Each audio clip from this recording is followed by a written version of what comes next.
Hello and welcome to another Reflections on the Life and the Story of Jesus. And today we're going to be speaking about need within this video.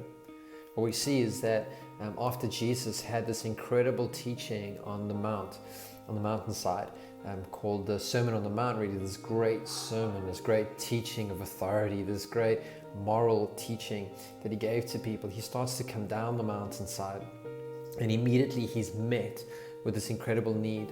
A leper comes to him, a man who is ostracized from society, who is shamed, who is called unclean, comes to him and asks him to heal him because he has this need. And Jesus said, "Yes, I am willing," and he cleanses this man's leprosy.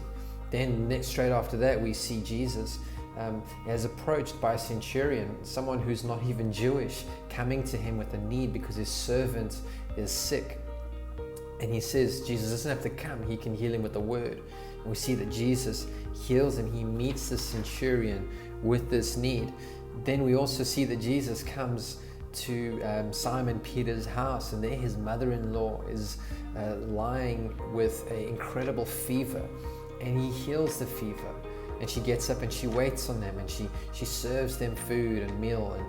And then the evening comes, and then we see that people in Capernaum, they bring the sick, they bring those who've been oppressed by the devil, and it says that Jesus healed all of them, and he set all of them free by the power of his word.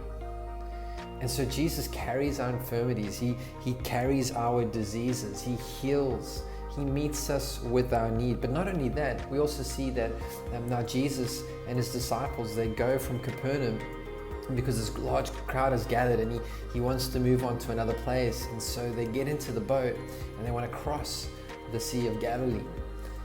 And in that, Jesus goes to sleep on the boat, and there's an incredible storm that rages, and they're terrified. The disciples have a great need, a need for protection.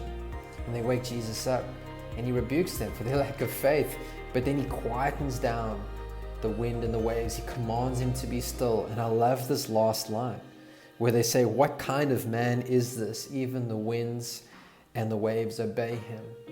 And they begin to see a picture that Jesus is not just, he is a man, but he is the God-man. He has all authority. I love how the scripture says that Jesus is the full radiance of God. And he is the full representation of God. And so what we see is that Jesus meets needs. Jesus meets our needs. He doesn't just meet the need of the crowd. He meets the needs of individuals. He meets the needs of the Jewish people. He meets the needs of the Gentiles. He meets everyone's need who has the faith to come to him. We all have need.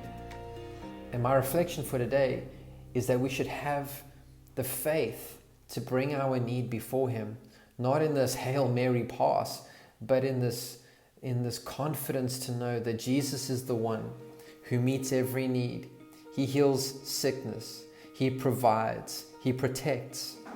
He does more than we could ever think or imagine. That we would get a revelation and a confidence in Jesus to bring and present our needs before him. Because we all have needs, but it's those who have the faith to bring our needs to the feet of Jesus that we're able to see them met. And so I want to encourage you with this thought today. Don't try hold on to your need. Don't try and carry it all by yourself. He is healer. He is a protector. He is a provider. And sometimes he doesn't meet it quite as we expect it. But when we bring it to him by faith, he is the one who meets our needs. And I encourage you to go to him today. God bless you. Hope it's been helpful to you. I'll see you again in the next video. Bye.